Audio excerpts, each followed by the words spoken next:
না না, ওই যে ল্যাপটপটা আছে না, ওই ল্যাপটপে আমার মনে হয় কালকে, কারণ আমি কতজন ইন্টারভিউ দিতে গিয়ে ওরা সব দেখতে পাচ্ছে, ল্যাপটপে টোটাল লেখা আছে ওখানে যে কে কোন ক্যাটাগরি থেকে বিলং করছে, কত মার্কস পেয়েছে, কোন সালে কি করেছে, সব দেখতে পাচ্ছে। কারণ একজনকে পিএইচ বলছিল মেয়েটা, তো পিএইচ বলে সেখান থেকে মেয়েটাকে ফিরিয়ে দিয়েছিল।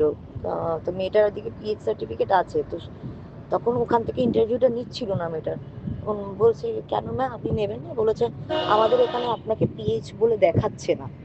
ঠিক আছে, পরে ম্যাম বললো যে না, সার্টিফিকেটটা ভেরিফাইড করে দিয়েছে, তারপর ইন্টারভিউ নিয়েছে। তাতে আরও একজনকে বললো যে আমাদের এখানে তো দেখাচ্ছে না আপনার এই কোয়ালিফিকেশন।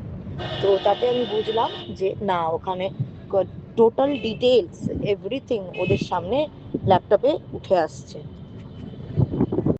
মানে ওখানে আমি কোন ক্যাটাগরি থেকে বিলং করি, কোথা থেকে এসছি, কত পেয়েছি, হ্যাঁ টেটে কত মার্কস আছে, এভরিথিং ওদের কাছে ওখানে আছে। ওরা শুধু নাম্বারটা পুট করছে ভাইবার জন্য, যেটা সেটা পুট করে ওরা টোটালটাই জমা করে দিচ্ছে, বুঝতে পারলে?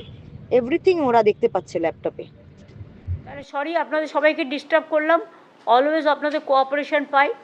আরও আগামী দিন আপনারা ভালো থাকুন, সুস্থ থাকুন আপনাদের পরিবার পরিজন সবাইকে নিয়ে। তাহলে আমরা এটা শেষ করছি। Thank you so much.